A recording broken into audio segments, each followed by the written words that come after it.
It's no accident that sounds like you're leveling up in a video game. 48% of 18 to 29-year-olds have an online dating profile. Make them work for it. 45% of people say they're more frustrated with this form of dating than hopeful. There are so many people you can connect with.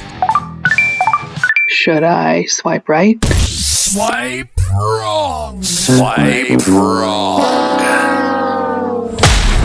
Setting the record straight on dating apps. Everyday people telling everyday stories of the swipe right world with your host, Koss. Well, I know he had a good time. Good morning, good afternoon, good evening, and of course, you know how it goes. Good night. Welcome to the Swipe Wrong podcast. I'm Koss. I'm the guy that's going to take you through some of the stories that we hear, some of the cool stuff that happens. Welcome to the number one podcast amongst everybody who loves a good cheat code. Up, down, left, right, BA, star. You guys remember that? Probably a little bit older if you do. That was passed down. Contra, Nintendo, once upon a time. Anyway, so this week, well, first of all, thank you all for tuning in, either via the podcast audio or the YouTube video. This one is going to be on both of them. So I figured we should pop in and say hey on both. Like I mentioned, I'm Koss. I'm that guy. I get to be that guy. So this week is a little different. We're going to talk to a few of the people we've had in the past. You're going to kind of notice this is happening over the next couple of weeks. There's an episode that's coming up where we check in with a couple of these same people, just on their dating lives and what's happened, and a couple other people, because the show now has been on for over a year, and first of all, we should be thanking you for listening and sharing and tuning in and making sure that we all kind of, the show gets spread. And of course, the man behind the curtain that you guys don't get to see or hear much from, Jay, who makes this thing sound and look as good as it does. He would no doubt. There's other things that I have done without him that don't nearly have the same quality as when they are with him. So it's pretty awesome. Anyway, so I digress. This week, a couple of us are doing kind of a roundtable talk about certain things that topics that we all kind of found a little bit interesting and thought it'd be good to get a few different perspectives. It's a couple of people from the polygamist episodes, and then the one, pretty much my brother, who is on anytime we need that male counterpart, because we just don't get a lot of guys that want to share their stories. Plenty of women, not a lot of guys. So here is, sit back, relax, grab your popcorn, and get it buttered. If you want to get it buttered, throw some caramel on there, throw some salt, enjoy it. If you're in traffic, please, well, hopefully you're not watching this in traffic. Hopefully you're listening to this in traffic, but please do not hit that person next to you. Enjoy the roundtable discussion. Disclaimer: the views and opinions expressed in this program are those of the speaker and do not necessarily reflect the views or opinions or any entities they represent. This podcast is about dating experiences. It is not to say one dating app is better or worse than another. So wanted to talk to you guys just because like all the dating shit that goes on, and Maggie, you're doing some pretty cool stuff with the first date update and shit. And like, I was on this fucking panel thing that was pretty awesome, and they all had some cool stuff. I'm like, well, I need to get my own guys together and girl. Like, Mike is the only guy, and everything I need a guy, Mike is always the one. But you two have a little bit of cohesiveness. So like, certain things I thought were brought up that were interesting, like how soon, like, and whoever the fuck jumps in, like, do you know how soon within a date where you're like, all right, this dude or this girl is somebody I'm going to go ahead and have a fun time with for the rest of the night, or I need to get the fuck out of here? How long does that, is there like 3 minutes, like quicker than sex normally? That's not true, but something like that. Immediately. Yeah. Okay. Agreed. Right then, huh? No, right away. I would say usually. Really? That's a unanimous answer then, because I agree. Like, as soon as you introduce, you're like, all right, I got the first meeting vibe. The vibe is either on point and we're going to have a good time, and I might have a good time again, or the vibe is, this is not a good thing. This is going to be a clash. Even if we have a fun evening, this personality wouldn't match with me. All right. So if you go to have a fun evening, though, how do you flip the script and start to have a fun evening? Like you're already at the oh fuck part of the sex equation to it, but the guy, like, it's almost done. So how do you flip the script? Wait, ask me that question a little more clear, because I didn't understand. So like right when you get there, like this is probably not going to be someone I'm going to vibe with. So how do you just get your mind right to still have a good time? Because I'm already there. Like, I'm not going to sit there and be miserable, right? So I showed up, I invested the energy to get there. I'm going to sit down, and if it's a struggle, so be it. It'll be a good story for you later. And if we salvage the evening and we have a good time, well, mission accomplished. We had a good time. I was going to say, hold on, to go back to your original question though, because when you say like it's going to be a bad evening or whatever, I know right away whether or not it's somebody that I'm like, okay, there's a potential for another date or whatever, or there's not. But like, I could know right away, I don't see this like going somewhere, but I can have a fun time with this person tonight because like they're okay. I just know I'm not interested in them. Yeah. And I approach it this way. So I had this happen actually Monday. I went out with a man that I was set up with through a matchmaking service. And I met him. Let me back up. I had a phone call with him and it went well, very well. I loved his personality. I loved his story. Met him in person and immediately knew there was not going to be a physical attraction or any sort of physical chemistry. So I changed my mindset and I went in it thinking, what can I learn from this person? How can I learn something new? And how can I just enjoy myself in this moment? And I did that.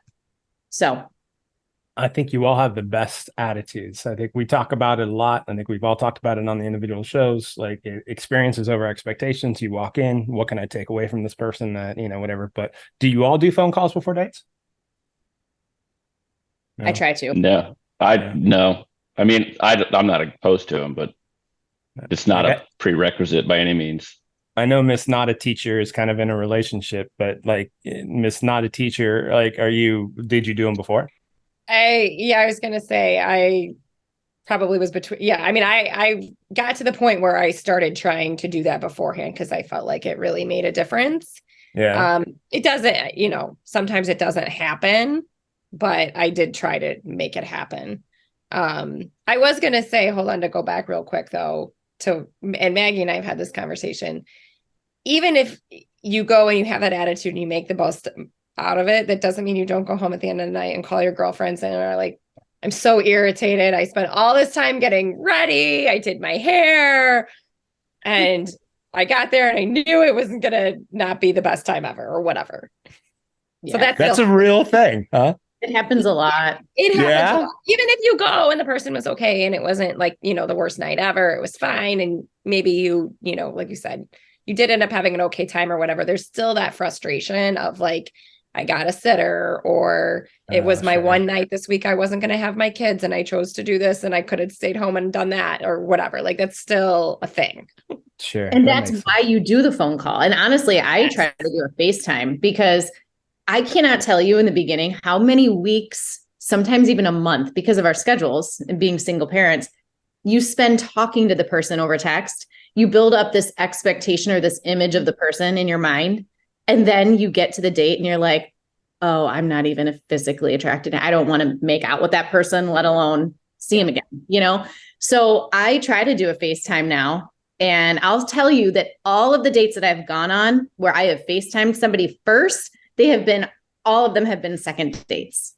Oh, wow. I've had a second date with all of those people because I knew at least that person was somewhat attractive to me or that our chemistry was on. You learn a lot about a person virtually, I think, if you can see them and not just texting. Yeah. Body language, how they communicate. I think, Kara, you gave me Not a Teacher gave me the aha moment of like how people can be so different from texting and even a phone call because they have time to respond in the text message. So FaceTime, you can even read body language if they're leaning in. That makes sense. But Mike, you don't do any of that stuff, huh? I'm kind of a fly by the seat of my pants when it comes to that stuff. Like if somebody wants to do a phone call, I'm cool with that. If somebody wants to do FaceTime, I'm cool with that. But it's not like I don't seek that out. I don't think you've had that many bad I think. Well, we don't talk enough. Chris could tell all about my experiences. No, but I think for me, it's more of, I feel like I say this every time I'm on the show.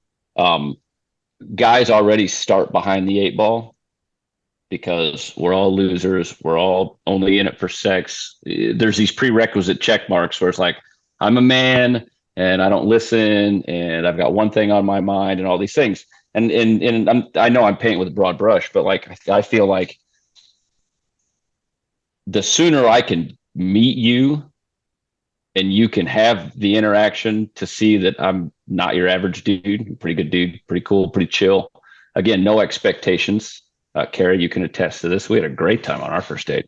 And we didn't even do anything. I think I flirted with our waitress more than I flirted with you. But sounds great. I think Maggie's like, whoa, do tell. How you guys are still friends? Hey, we got invited to go to a comedy club, and then we tried to go to the comedy club because we both got ditched on with other dates, and we're like, yo, are you doing anything? He's like, well, my evening just opened up. What are you doing? It's like, let's go again because mine did too. And we tried to go to a comedy club. It wasn't even open. I don't understand that whole thing. I think I still have that little thing she gave me. But I think the experiences that I've had, whether it be texting or phone calls or FaceTime, whatever method that you interact with someone, I've met people that I thought that I would connect with. And then when you do, like kind of what Maggie's saying, like you meet them for the first time and the energy is what I think I feed off of. Like I'm either going to have an energy with this individual when we're in the same space or I'm not. And I don't get that over a FaceTime call. Because I have FaceTimed women that like that was a thing. Like, hey, I want to have a FaceTime. Sweet. You want me to call you, whatever you're going to do. And then you're like, all right, this seems okay. But I think everybody's on their best behavior when it comes to stuff like that. Like, do I have anything in my teeth? Is my hair like I want to make sure I'm presenting myself in an appropriate manner because I'm trying to. Right. Exactly. I'm selling you my makeup line. Exactly. I'm trying to, I'm on stage for this potential match, and whether that's casual dating, serious relationship, marriage, one nighter, whatever your goal is, you want to protrude like, hey, this is who I am.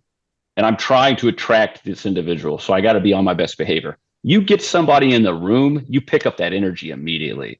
Are they uncomfortably nervous? And you need to sit for a minute and like maybe get them a beer or have a water and like let the room calm down. All right, hey, we're just two people having a conversation.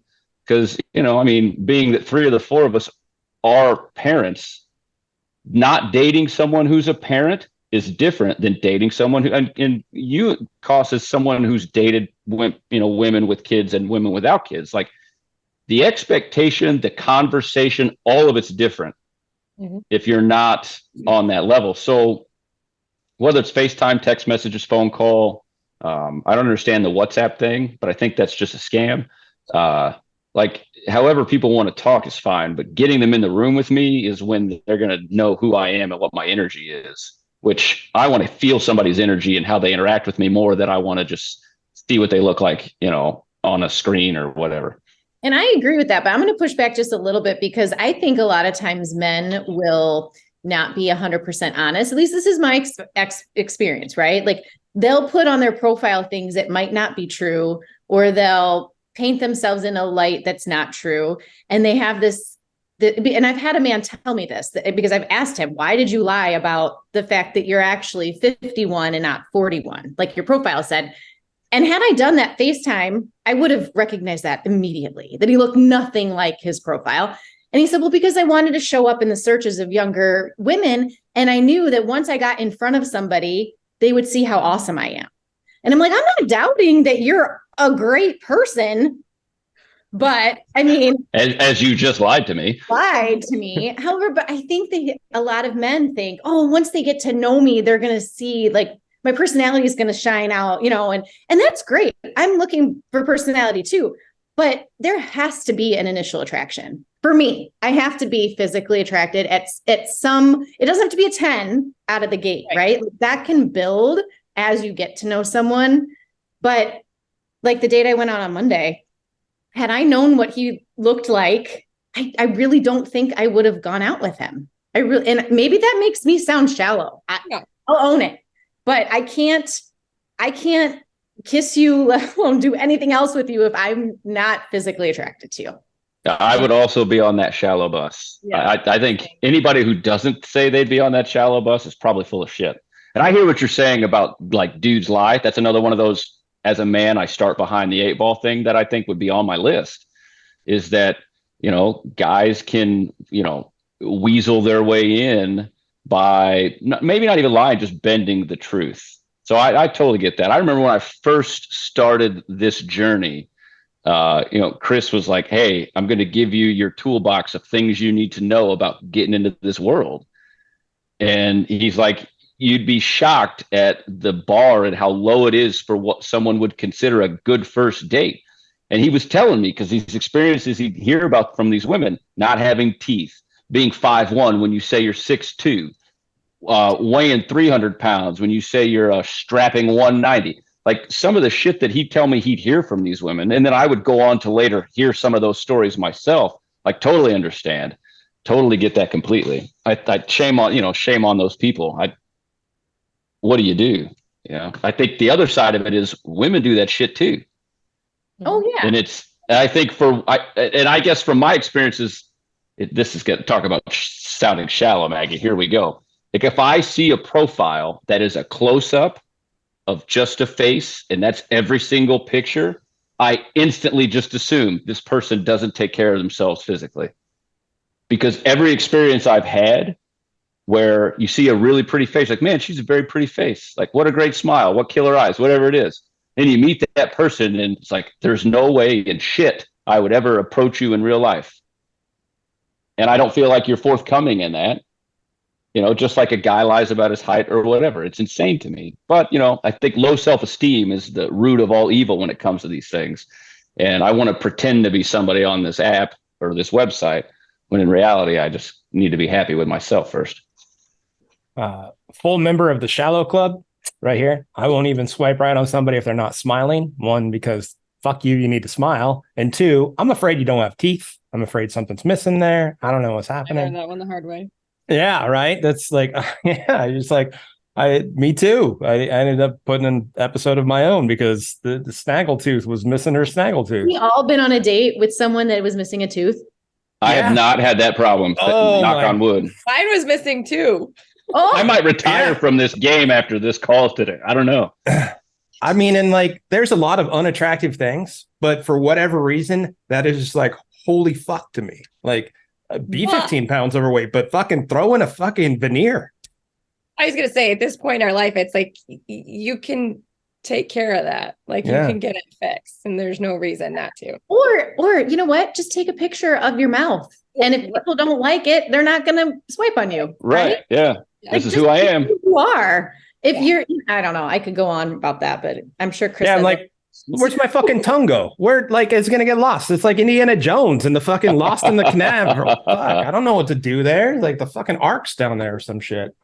And then like, I think the best answer, and I may have said it to you guys all before, I know Mike's heard it because it came from my sister, is like, you're right. Guys lie. Guys absolutely lie. It seems not just on their profile, but then they're almost chameleon-like when they find out, hey, you're just kind of looking for a friend or you're looking for a relationship. They'll almost be like, all right, now that I know what she wants, maybe I'll set myself up to sound like I'm the guy who wants the same thing, or maybe they genuinely do. Well, my sister has the best answer when they say, what are you looking for? She says, just to hold my integrity. And that way the guy's like, well, fuck, what do I do now? So I thought that was pretty solid. So, within the first couple of minutes, like, all right, this person I'm going to vibe with, this person I'm not. So how quickly is sex on or off the table for you guys? Not saying you're, everybody's got to live their best life. There's no like anything there, but is it like, all right, I could see myself doing something with this guy or girl, Mike or guy? I don't know. Not here to judge.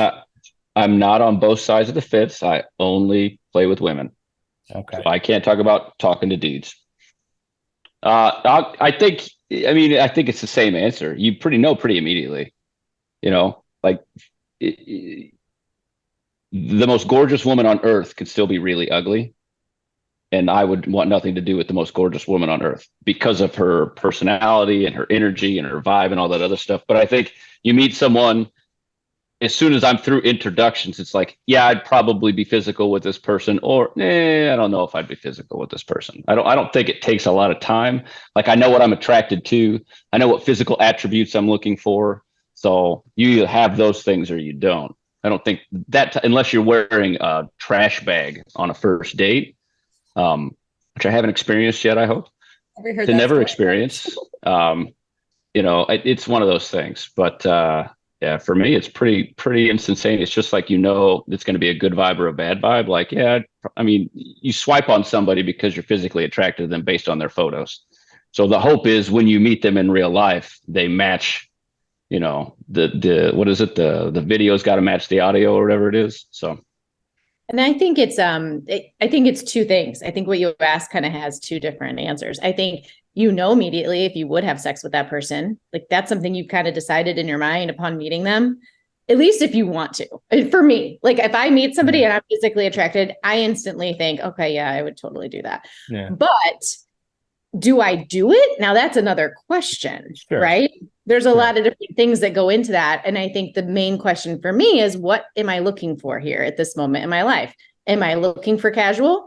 If I'm looking for casual and the person's an attractive person, then sure, I would consider that, as long as I was upfront about what my intentions are. But if I'm looking for a potential partner, somebody that I will have a long-term relationship with, I prefer to take things slower and not jump into bed the first night. But that's how I would echo exactly what Maggie just said. I would say it's the same for me. What I heard that made, the question interesting to me and had, kind of separate from what the question was. Some of us were talking, and a few girls that were in the virtual room, because it's part of this summit meeting, were like, some of them were like, God, I wish I would have had sex with this guy on the first date, because the foreplay and the passion was a lot more on the first date than it was when we went out the second time, when they knew that we were going to have sex. And then it was kind of like they skipped like 5 different steps. I'm like, oh, since I know I'm not going to do it. So that it just kind of made it like, oh, that's an interesting take. So I think that's just what led to the chemistry part of it. So now that anybody needs to elaborate that, and now I have diarrhea of the mouth, evidently. But I can elaborate on that, though. Okay. The other way, because I think if you have just a little bit of something the first time and then you wait, I mean, that can actually help build, right, the anticipation. And then when it finally does happen, it can be incredible. So, and yeah, I mean, have I ever hooked up with somebody on a first date? Yes. But was it, I mean, I don't know. I think it can go both ways, is basically what I think. You can have that same feeling of like anticipation of that first time experience, if, depending on how you play your cards. Yeah. I totally agree with Maggie. I think it can go both ways, because also on the first time, if it's not going to happen, that does always intensify things, I think, because it's like, there's that extra energy of knowing it's not going to happen. But like Maggie said, I think it can go the other way, where if you have been building up and waiting for it or whatever, it can also make things more intense. So I think that can go either direction. Okay. So the intensity of the thought of it's going to happen makes it possibly more intense, even though there may or may not have been some foreplay done more the first time than the second time. Sound right? Hopefully there's as much foreplay. If that's what somebody wants. Here's the hoping. Yeah. I mean, everybody's got to have their warm up, right? Mike, not every time, not all times. No, I'm thinking of what I don't disagree with anything they're saying. I think, you absolutely know pretty quickly if you're physically interested in something. And then I think, and I'll sound a little bit repetitive, but the vibe has to be there too. Because I think what's important to remember just for this discussion is like, it takes 2 people to get down. So like, regardless of what I think or whatever, like if the vibe isn't reciprocated or it's even a little bit off, that's a massive turnoff. Because for one, I don't want to be a creepster. and be like, ha ha ha ha. And then all of a sudden she's like, what the fuck are we doing here? So I think that's another dynamic to it. I think I said it the first show that I did, man. Like, I swiped on you because I thought I'd fuck you based on your pictures. So like, that's what got me in the door to potentially being a match. So then when you get in front of that person, it's like, all right, I already thought I was going to be attracted to you, and hoping that you're honest on your profile and you match the pictures that you posted, which when you meet someone who doesn't match those images, ugh, like, I gotta go. That's a big thing. So let's say all things go the right way, then it comes down to that energy. Is the vibe right? Do we have a good time? And does one thing lead to another thing that's like the bar is closing and we're not done having fun? And that doesn't necessarily have to mean sex or any type of physical. Like, what do you do if you have to go out on a Wednesday night? Guilty a lot of the times, because that's just how my schedule works out. Bars close at 9-10 o'clock. 9-10 o'clock's pretty early when you're a single dad and you don't have your kids and you don't have to be at work until 8:30 the next morning. Like, let's go for a nightcap. Where do we go for a nightcap? So you gotta be able to figure all that stuff out. But if I'm going out with a woman and that energy's not there, then odds are we're never looking for a place to go for a nightcap. And I think the other side of that conversation too is, I've been out with just a knockout who was in prep for a fitness competition, wasn't drinking, was super strict on nutrition. And we literally spent 4 hours at a dive bar drinking water, just bullshitting, because we had a good vibe. And it was a one date. We never went out again after that. What's that? So that sounds dreamy. I'm training for a fitness competition and I don't. Oh, there you go. Yeah, she was 9 weeks into prep, like, I'm not drinking out. And as someone who's worked in the health and fitness industry for so long, she's like, it's hard to meet people that get it. And I was like, I assume we're just drinking water all night. Like, I'm okay with that. And she's like, no, feel free to drink. And it was like, no, that's cool. Like, I'll struggle with you. Like, I'll drink water. I don't care. And it was a really good time. We never went out again after that night. It was a great night, 4 hours of just bullshitting around. And like, that was it. It just, the vibe, it wasn't going to go. She was probably a little bit too crazy for me, honestly, based on some of the stories. But, I'm not a stranger to spending 5 to 9 hours at a restaurant with an individual and then being like, all right, drive home safe. I'll see you next time. And I'll turn it over to Kara so she can talk about the bowling alley where we didn't even bowl. But anyway, I don't know if that addresses what you were saying or not, but I think would you have sex with someone? It's, pretty quick, but then you also know pretty quick, I think, probably a good idea, probably a bad idea, because like Maggie said, like, if you're just trying to find somebody for some casual strange, like, that's not a hard thing to accomplish, because somebody out there is just looking for it. I think, you and I talked about this a couple months ago, man. Like, the one night stand for me, I did it like twice, and it's like, yeah, I can't do this anymore. It doesn't feel right to me, because it's very like awkward. Dude, we talked about this yesterday. Was it yesterday? I don't know. Yeah, whatever. Yeah, it's been a long week, and we both said we're not those guys, really. We're just, because we don't want those labels. Exceptions not the rule, and all that. But yeah, exactly. Like, there's plenty of those. Like, I don't need to be another one of those. I don't be another red crown in the box of red crowns. I want to be the purple crown. Yeah, I don't want to be the result of Coyote Ugly and all of a sudden someone's fucking arms being chewed off. So like, what the hell did I do? I need to escape, Like, this. But I also think that Mike and I are are alike in this way. Mike's even more so than me. Put us in a room with anybody and we'll be there for 4 hours. It's just our personalities or whatever. And he's even better at it than I am. But I get what those girls were saying. I mean, I understand the point that they were making is that sometimes there's all this tension and built up, and then and you think like, oh my God, the sex with this person is going to be so great. And, you're calling your friends and you're like, it was high, it was intense. The chemistry was crazy, whatever. And then you go out on that second date and everything seems to have like deflated a little bit. Yeah. And I mean, that's happened. I get it.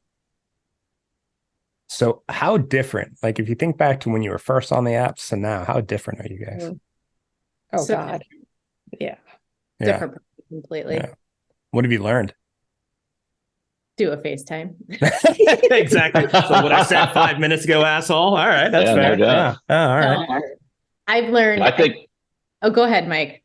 No, I was just going to comment on something you'd mentioned earlier that I say, and I know the last time, Chris, that me, you, and Mandy did a show, it was the last Threesome episode, I think. I like went down the rabbit hole of this comment too. But, you know, when you are in a situation, regardless of what it is, like my goal was always to take things away that make me better as a human. Like I'm trying to learn about myself through these connections and meetings and dates and conversations and, you know, sometimes relationships. Like I've known Kara for what, 2 years, 3 years or whatever it is now. Yeah. You know, and we met on a dating app. Mm-hmm. Like, and it was just this organic thing. And it took so long. Like Maggie said earlier, you talk to somebody forever sometimes before you meet. I think Kara and I talked for like 9 months. It's not that long. I know. 9 you know weeks, what I mean? maybe, So but... like for me, like you asked the question of like, how different are you now? Or, you know, what have you learned? It's like, it's a never ending cycle of learning, because the whole point of this is to figure out who I am and like what I need. If I'm going to, you know, look, I'm a divorcee, right? Like I went through the process once and it didn't work out the way I always hoped and thought and dreamed it would be or whatever. Not to be too Cinderella and fuzzy bunnies, but like if I ever decide I'm going to go down that journey again, like I want to make sure that I've learned from all the experiences along the way in some capacity. And like for me, I didn't necessarily start that way, but I think quickly I realized like you meet a couple people and it's like, wait a minute, like what am I trying to weed out? And like, what am I trying to attract? Like what fits with me? Because I think there are 3 different categories there. It's like, you know, you might be a knockout person on all aspects and just not fit into the puzzle that is my life. So. Mm-hmm. I think the thing that I've learned the most, and I was just walking with a friend who is just starting this journey of online dating. Her divorce was just finalized and she's just been on the apps this summer. And she was describing the frustration around mixed messages and breadcrumbing. And, you know, well, he was kind of interested. And then I noticed that our communication changed. What I've learned is that if someone is interested, they're going to make the effort. And so I have learned now that as soon as it starts to feel off, say something or get out, you know, just cut to the chase. I've learned to be so much more direct and clear on what I want. I think that was a huge learning for me throughout those experiences. It showed me what I do want, what I don't want. And so now I have no problem sharing that early on in my dating with someone. If I go out on a first or second date, a guy was joking with me about him being an interview. I'm like, in a way, it kind of is an interview because I want to say exactly what I'm looking for. And you're either in or you're out. And I think for men and women, I think we both know pretty early on if we see the potential for a future. And if you're really into somebody, you're going to make that effort. I want somebody that's going to match my effort. And if they're not, then bye. I have no problem now saying, before I would hang on and I would allow the breadcrumbing and I would say, well, maybe make excuses. There's no need to make excuses at this point. You know, we're all adults and most of us are single parents. Like you just don't have time anymore for that. Totally what I was going to ask next though is about the single parent part. Like how difficult is it to get out there and date people? But 2, how much of an asshole can people be because you may not have the time, or, you know, versus understanding, or is it more understanding than asshole? As someone who's really bad at texting sometimes, like I get accused often of being sporadic and not responding in a timely manner and all that. And like for someone who doesn't know, I can't see that in you. I don't think you're not a bad texter at all. But you're special, kid. Like you're special, right? But I think that's Maggie's point. When you're someone, but do it. But I don't disagree with what Maggie's saying. What I'm saying is, like, when I have my kids, I lose my phone on purpose sometimes. Oh, okay. You know what I mean? Yeah. That's different. And the single parent question, I'm trying to kind of make sure that I stay in that lane. You know, I'll go and I'll look at a text at 10 o'clock at night and I'm like, I'm not going to respond to that until tomorrow because it's 10 o'clock at night and that person could be sleeping. Who knows what that person could possibly be doing. And like, my answer isn't so critical that I can't just text you tomorrow. and it's not that I'm maybe not interested or not that interested or whatever. I'm trying to be respectful. I'm trying to be mindful of somebody else. And like, I didn't know where my phone was, or my phone was plugged in and it's never on ring. It's on vibrate. And I'm not paying attention to that shit when I'm playing with my kids. Like, my kids are more important. When I plug in, I'm going to plug in all the way. I think, I love we're all adults. We're all old enough that we don't have time for the breadcrumbs and all that other stuff. Because you go out with people and it's like, look, I'm 40. If you can't take honesty, I don't know what to tell you. I'm probably the wrong guy for you to talk to, and especially when it comes to the parent thing. Like, I went through a phase. It was like, I'm going to try to only date people who don't have kids. And that's where I got a lot of this feedback. It's like, oh, you don't text me back, or like, why did it take you 5 hours and stuff? It's like, you don't get this. You don't understand what it's like to go from work to a baseball game, to home, to showers, to dinner, to bed prep, to reading, to bed. And then you take a shower, and then you eat dinner.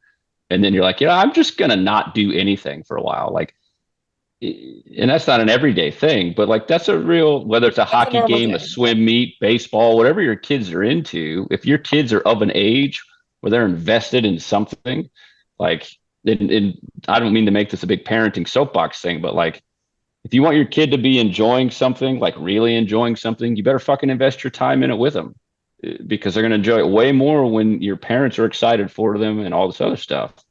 It's like, if my kid looks at me and I'm buried in my phone answering messages, like, I've been the other parent in a situation where a kid has said, hey, Dad, why doesn't mom do something? And I don't like how it makes me feel when I don't know how to answer that question. And I don't ever want that question asking about me as a dad. So like, I know what my priorities are and where dating lies into those priorities. And if somebody's like not okay with that, then that's the wrong fit for me. Like we were talking about earlier, it's just not a right fit.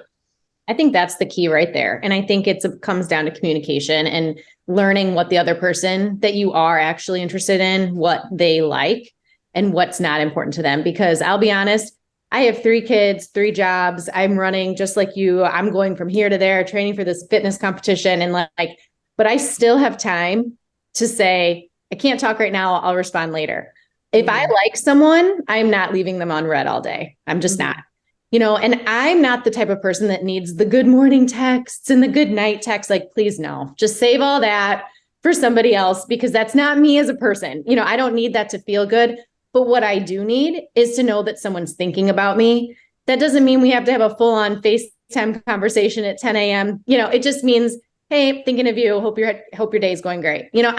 I think that we all, no matter how busy we are, can make time for that kind of thing. But that's me, right? I need somebody that can give me that. And if somebody can't, that's not a match for me. You know what I mean? So I think that's one of the things you learn about yourself is when you're dating these different people, you learn how different people communicate. And you say to yourself, oh, that felt really good when I dated this guy. I liked his level of communication. I didn't like how he kissed me, but I did like the way he, made me feel important every day, even if we're both busy. So I think you take from each experience to piece together what it is that you like, and then you're clear on what you're looking for. But I think the key is communicating it to someone. Because sometimes, like you're saying, Mike, like I'm dating somebody right now who doesn't have kids, and he is a self-proclaimed terrible texter. And guess what we're going to have a conversation about on our next date? Like, it makes me feel good when I hear from you, even if it's just once a day. Like going 3 days in a row, 2 days in a row without hearing from someone, but then having an amazing time on our date. Guess who's not getting laid on that next date? That guy. You know what I mean? Because yeah, sure, we have a great time together. We have a lot of fun. It's awesome. He's hilarious. He tells me he's super into me. That's all great. But day to day, how does he make me feel? Like I'm not that important. And guess what would make me feel important? If I got a text every now and again that just said, hey, thinking of you, that takes 10 seconds. I'm not sure I understand. Oh, guess I don't even. Siri doesn't understand. Siri doesn't get it. She's like, I don't get it. That motherfucker should be texting you. We're not a match. But yeah, you know what I'm saying on that? I think yes, it just comes down to communication on what people like and what they don't like. Yes. But have you guys ran into, hey, you just see like you need to make more time, or like I know you're good with it, and you're like, hey, I don't need to make more fucking time, but has people given you like that almost ultimatum, or they've seen that out of you guys? The last serious relationship I had was with a guy that didn't have kids. And I don't want to say that he demanded it. That wouldn't be accurate, but he did struggle to understand it because he didn't have a house, like he was renting, he didn't have kids. So like the running around and me, quote, being busy, he didn't get. And then as we dated longer and he was, a little bit more integrated into my life and saw me running around with the kids and where I was going and what I was doing. And, oh, and by the way, I got to fix this at my house or mow the yard or whatever needs to happen. He did start to understand it a lot more. And there were times that he was frustrated, because that time that I had like undivided attention was limited. But I have an experience, like I have another guy friend who I met through a dating app and we've been friends for 5 years now. And he would talk about this a lot, that he got to the point where he would only date women with kids. He's like, I'm done dating women without kids. And that was like his first criteria, because he said he got a lot of flack from girls saying that they did not like that he put his kids in front of them. They weren't the first priority. And I found it shocking, but it definitely happened to him. So I never experienced it to that degree. Yeah. Your time is so valuable. And you guys all like 3 jobs, Maggie, Mike, kids, couple jobs, Kara, trying to save the world from Michigan sports, shit like that.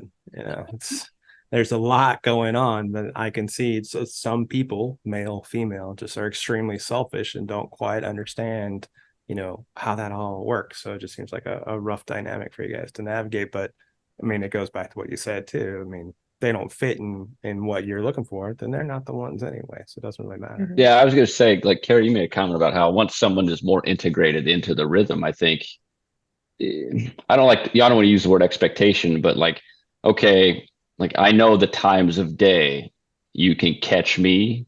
Mm-hmm. Where it's like, yeah, I'm gonna do one of those. Hey, how's the day going? Or hey, are you surviving? Because you told me a couple of days ago that life was shit, or the kids were doing something, or whatever. I think when you get to that stage in learning someone, and they are a little bit more in the rhythm with what's going on, I think it does alleviate some of that. But because what I was referring to as far as like getting shit for it was, we're talking like, you talk to somebody for a couple of weeks. It's like you're just getting to know someone in a couple of weeks, as we've discussed. Like it takes a time to meet people sometimes when you got kids. So, it's like, look, the honeymoon phase of social dating, you match and it's like back and forth, back and forth, back and forth. And then it slows down. And why? Maybe you're not that interested. Or maybe you had downtime and then you've transitioned into like, I'm really busy and I just can't be back and forth, back and forth, back and forth. I think, the inconsistency thing that sometimes comes with the swipe apps or the dating sites is, and Chris, you couldn't have put it better the first time you told me when you were telling me about my toolboxes. Everybody's got their roster. So I think, when you match with someone new that you like are potentially really, I think I could really be a match for this person, and you do connect, it's like, shit, I don't want somebody else to be more engaging than me in the beginning, because then I'll get shoved aside because so-and-so is more engaging. And it's like, at the end of the day, it's like, oh, fuck, if that happens, whatever, like her loss, not mine type of thing. But I think also there's that stage of, okay, we're clearly going to have some sort of an interaction here. Now, how does that fit into my life? Because and I can't speak for the lovely ladies that we have on the show with us today, but like, I don't match with a lot of chicks. Like, it's not something that happens all the time. I'm not matching with women. In fact, men, I don't know if it's a thing where like so many men are just always in these, I don't call it inboxes or whatever, versus women in men's inboxes. I don't know what the numbers would look like, but you know, you might not match with someone for quite a long time. So like I don't have a roster, you know, like I don't have 5 or 6 women that I'm having conversations with. You know, there might be 1 or 2 at a time. And like, to be completely honest, that's almost enough, if not too much. It's like, fuck, I can't manage my life the way it is. How am I supposed to manage getting to know 2 people at once? Some people It's can stressful when you have a big roster, because then you start forgetting.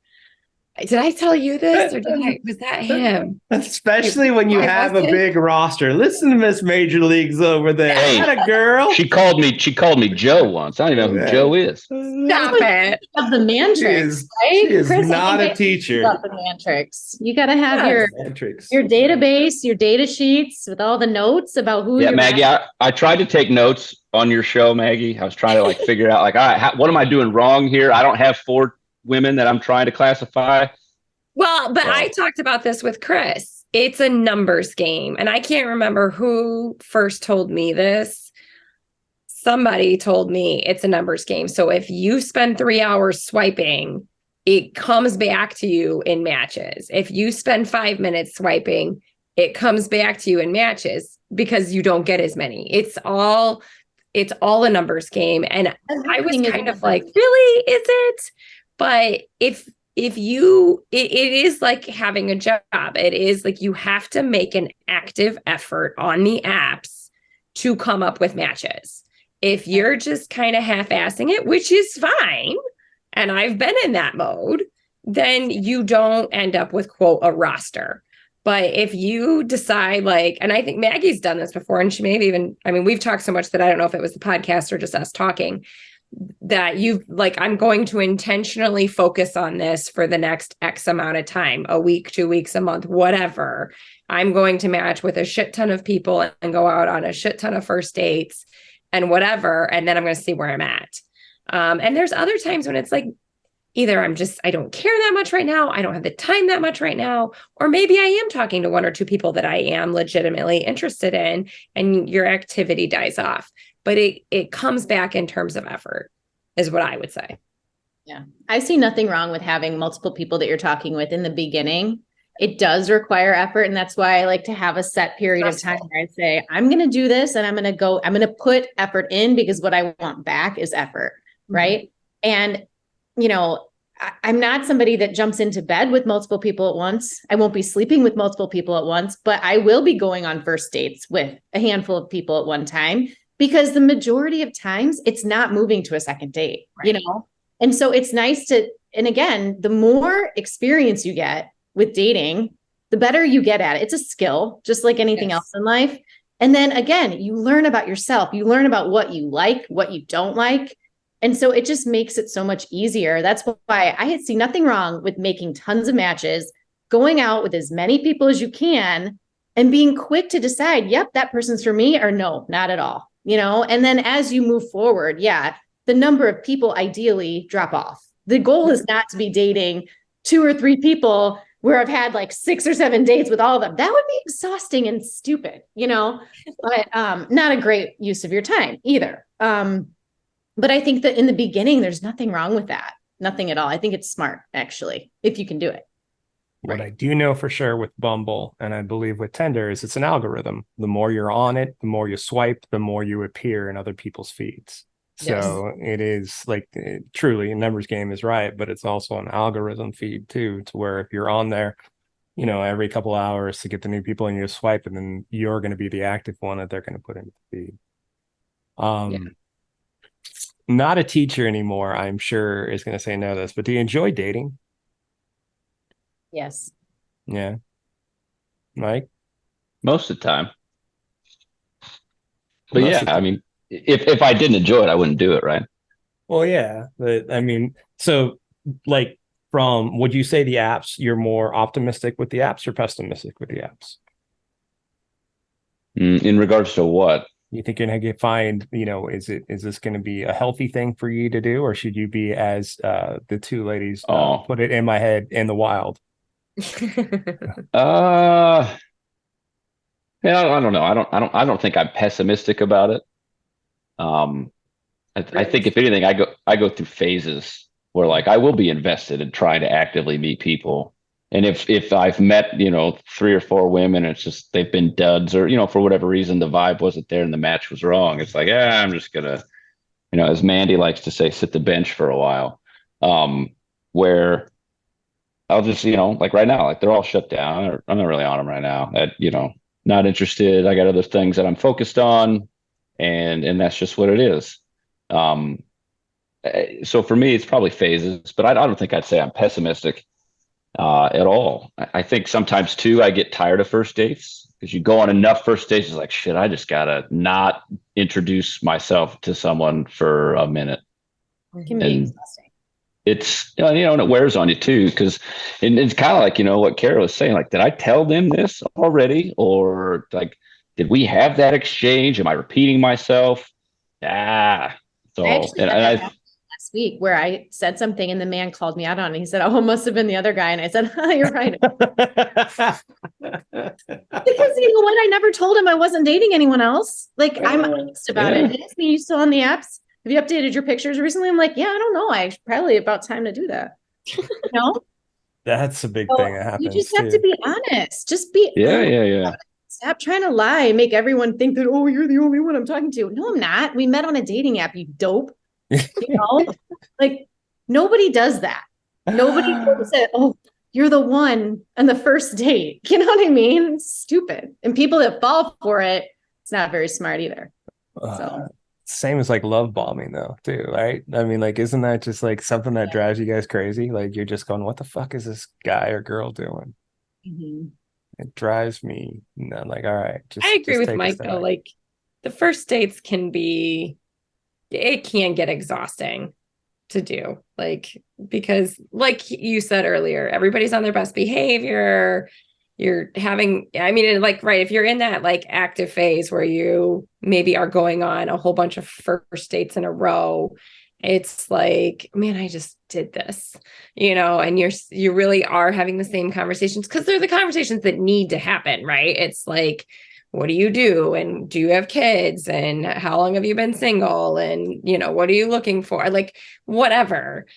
So it can, when you haven't done it, like maybe let's say you had a relationship and then we're off the apps and then you come back, it can be fun and exciting and like, oh, this is so great to do again, but I'm with Mike. It ebbs and flows. Like, sometimes I'm optimistic, sometimes I'm pessimistic, sometimes I'm in the middle. Like, it just kind of depends on what's going on.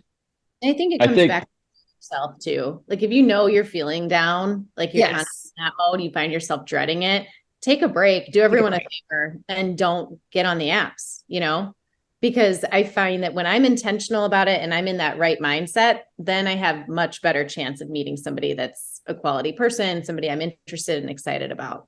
Mm-hmm. Literally what I was going to say was, I think when you get into those like dreading the first dates things, like what I've learned, to go back to what you're asking earlier, is like, I'm just not getting quality candidates, if you will. It's like, all right, I've met you and you didn't rock my socks immediately. And like, I've done this 4 other times where my socks were also not rocked. Like, I just don't want to do this again, So I think it's a grind. I think it's definitely a grind when you're going through that, hey, get to know me stage. It's like, you're cool, I'm cool, we're all cool. Oh wait, you're really not that cool. I gotta go. Well, and but no, I was just gonna say, it's when you are in that kind of down attitude, I do think it starts to come through when you're on a date. Like, you just aren't like the best version of yourself either. And I've learned that too. So it's like, okay, I don't have a great attitude about this right now. I probably am just bringing everybody else down with me. So I might as like, I've seen myself come off as being very pessimistic or aggressive or having a negative attitude, which is not really who I am. But when I'm in that space, that's, how I can come off on a date, because I'm in this bad place with it. So then it's like, okay, just stop, because nothing good is going to come out of this. I'm going to actually jump on that and say something that one of the best pieces of advice I've ever received when it comes to dating is something similar to what you just said, Kara. When it comes to when you're on a date with somebody and they ask you, well, how's it going? How are the apps treating you? Which is a terrible question to ask, right? But if you are the person that is being asked that question, and you find yourself telling that person all of the terrible things that have happened to you in the past. And you're like, oh, this guy cheated on me. And then this guy did that. That's so stupid, because what that's doing is teaching that other person that, hey, that's what you stand for. That's something that they could do. Oh, he only texted you a little bit. Okay, now I know I can just go a little bit above that and it's going to work for you. No. So the reaction now, whenever I'm with somebody, if I ever get that dreaded question, I always tell that person how amazing the men have been that I've met, because I say, oh my gosh, I have met the best people. They have been so communicative. They've taken me on the best dates. I've gotten flowers. I mean, I whoop it up, because then that's setting the standard for what I want, right? Even if that's not true. Like, why would you ever tell somebody, oh yeah, God, I was cheated on. We found out we were dating the same guy for 3 months and we didn't know. You know what I mean? Like, but he was good at his core, guys. Like, he's really good at his core. Yeah. So I thought we were going a totally different way with this. So I'll just share a snippet of it. I know it's on my episode or one of my episodes, but like the alternative of that is when it comes up and you're talking about your past experiences, I don't know, and maybe she starts crying on you, and it's like, so, you know, sometimes, and maybe male versus female perspective here, like as we're talking about this, I was not in my mind thinking, oh, so the bar is that low, so I'll just go a little bit higher. Like, I didn't even go there. I was literally thinking Maggie's gonna go, yeah, you're never gonna see me again. Because for me, it's like, yeah, you're never gonna see me again. This just isn't gonna happen. Well, no, but it is. It's kind of like showing somebody where your standards are. You know what I mean? Like, why would I talk about all of the shitty things that have happened to me? Because that's showing that I accepted all of that. Now I want to raise the bar, you know, and have the person aiming higher, and to say, like, I've met some really great people. They just haven't met everything that I'm looking for. And I'm going to hold myself to a higher regard and not settle. You know, I don't think there's anything wrong with that. No, I think if you're asking that, just to the masses that are listening, if you're asking that question, before you let those words come out of your mouth, take a moment and pause and remind yourself that they met you on the app and you're in front of them right now. So like, they could be going great, but that person is still meeting you. So why the fuck do you care about all that other stuff? Like, be present, be in the moment, and be on purpose with that person. Yeah. They might be going on to a date after you. They may be double booked, but hey, let's focus on where we're at right now. I think it's one of those things, like, the question sucks and it annoys all of us. On the flip side, to play devil's advocate, I think it comes up because people are looking for like a commonality, something to bond on. Like, oh, you've had a terrible dating, like, you know, somebody didn't look like their pictures. Oh, that happened to me too. Like, I think the goal is people are trying to get, like, it's a conversation, it's a common bond, it's whatever. But I do like what you're saying, Maggie, a lot, that I do think that when you tell some of these stories, like you said, then you're giving permission to, you know, treat people that way or whatever. Yeah. And let's be honest, everyone on there most likely has a past that there may or may not be so proud of, but you don't have to air all of that on a first date. Right. You know, save the telenovela for at least date 3 or 4 and find other ways to connect, I think, in the beginning. But, There's a bit to unpack there. So what I need to unpack in there is, one, I asked that question, but then again, I do this show. So I'm like that. So I'm like half dating and half kind of like, so doing research for work. Yeah. Let me just play this one episode where these 2 girls are dating the same guy and they become besties. Let me just check these out. It works out good. But I think the only thing worse than that question is the late night WYD text. That's probably what I'll run with too. But I think what you said, Maggie, is probably one of the coolest things I've heard in a while on a show. And you know, to your point, Mike, it's like when you hear that in the moment, you don't think too much of it.